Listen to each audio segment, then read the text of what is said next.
তিনি অপরাজিতা। বাংলাদেশের রাজনীতিতে এরকম আর কোনো নজির নাই, উপমহাদেশে আছে কিনা জানি না। যতবারই যত আসনেই তিনি নির্বাচন করেছেন ততবারই তত আসনে তিনি নির্বাচিত হয়েছেন। তিনি আপসহীন দেশনেত্রী হিসেবে খেতাব পেয়েছেন।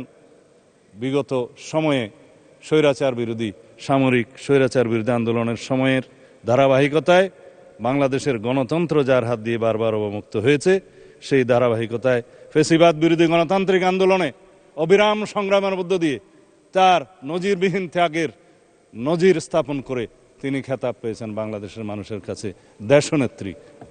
জনাব সালাউদ্দিন আহমেদ, কক্সবাজার 1, মাননীয় স্বরাষ্ট্রমন্ত্রী, তাকে বক্তব্য রাখার জন্য আহ্বান করছি।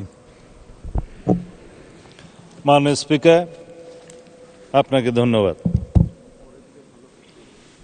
আজকের এই মহান জাতীয় সংসদের দাঁড়িয়ে আমার প্রায়ই মনে পড়ছে এই সংসদ গঠিত হওয়ার পরে যিনি সবচাইতে বেশি খুশি হতে পারতেন তিনি দেশনেত্রী বেগম খালেদা জিয়া। তিনি আজকে আমাদের মধ্যে নেই।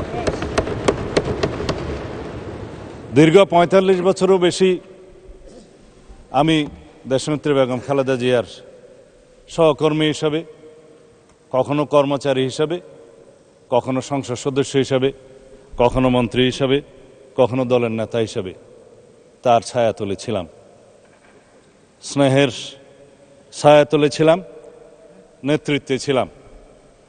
অনেক আন্দোলন, অনেক সংগ্রাম, অনেক ত্যাগ তিতিক্ষা, কিন্তু তার সাথে পৃথিবীর কোনো ত্যাগের কোনো তুলনা করা যায় না।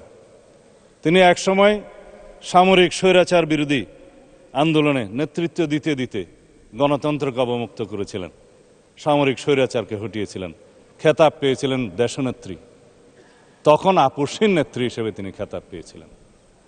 তারপরে গণতন্ত্রের যে যাত্রা 1991 সালে শুরু হলো, সংসদীয় গণতন্ত্রের যাত্রা শুরু করলেন।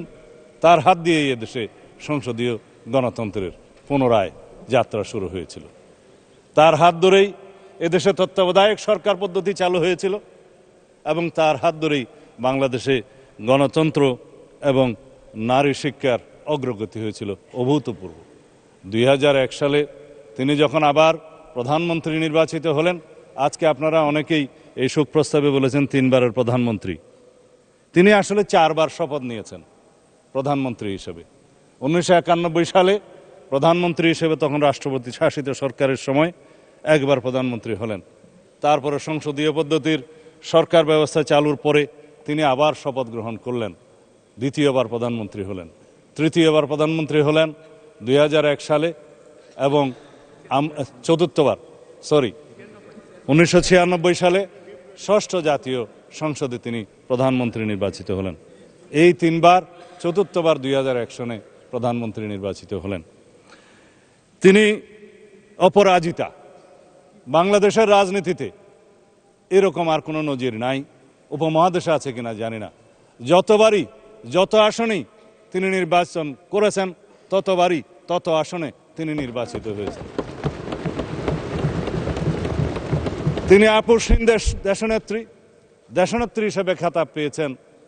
বিগত সময়ে স্বৈরাচার বিরোধী সামরিক স্বৈরাচার বিরোধী আন্দোলনের সময়ের ধারাবাহিকতায় বাংলাদেশের গণতন্ত্র যার হাত দিয়ে বারবার অবমুক্ত হয়েছে, সেই ধারাবাহিকতায় ফ্যাসিবাদ বিরোধী গণতান্ত্রিক আন্দোলনে অবিরাম সংগ্রামের মধ্য দিয়ে তার নজিরবিহীন ত্যাগের নজির স্থাপন করে তিনি খেতাব পেয়েছেন বাংলাদেশের মানুষের কাছে দেশনেত্রী এবং গণতন্ত্রের মা।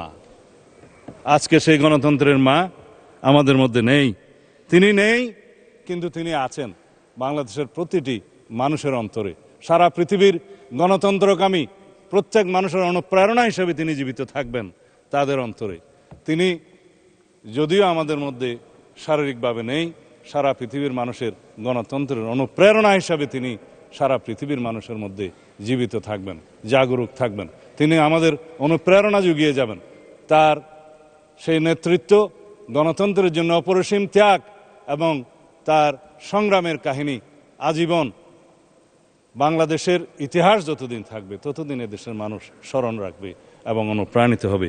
আজকে দীর্ঘ আলাপ করার সময় নেই, কিন্তু তার জীবনে নিয়ে আলাপ করতে গেলে জাতীয় সংসদের অধিবেশন একটি কেন প্রত্যেকটা অধিবেশনেই যেন কম হয়ে যাবে। সুতরাং আমি আজকের এই মহান জাতীয় সংসদে যেহেতু আমাদের দীর্ঘ 17 বছরের রক্তের উপর দাঁড়িয়ে যেই গণতান্ত্রিক সংগ্রামের উপরে দাঁড়িয়ে শহীদের আকাঙ্ক্ষার ভিত্তিতে যে ভিত্তি নির্মাণ হয়েছে তার ভিত্তিতে আমরা এই জাতীয় সংসদে দাঁড়িয়ে আছি, সেই জন্য আমি আজকে সময় বেশি নেব না। এই কামনা শুধু করতে পারি তিনি আমাদের গণতান্ত্রিক সংগ্রামে আজীবন অনুপ্রেরণা হয়ে থাকবেন।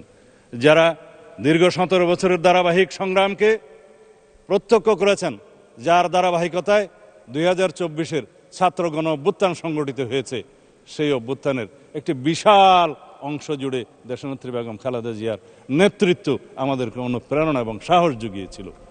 যারা জুলাই যোদ্ধা হিসেবে পরিচিত, যারা জীবিত আছেন, যারা ছাত্র গণ অভ্যুত্থানে শহীদ হয়েছেন, যাদের আকাঙ্ক্ষা এবং যাদের প্রত্যাশা জনপ্রত্যাশা পরিপূরণ করার জন্য আমরা আজকে এই জাতীয় সংসদে আছি।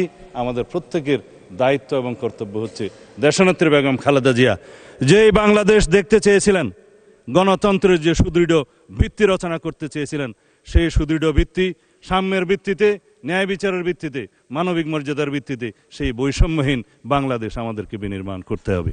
আমরা সেই পথেই যাব। মাননীয় স্পিকার, আপনাকে আবারও ধন্যবাদ জানাই। খোদা হাফেজ। বাংলাদেশ জিন্দাবাদ।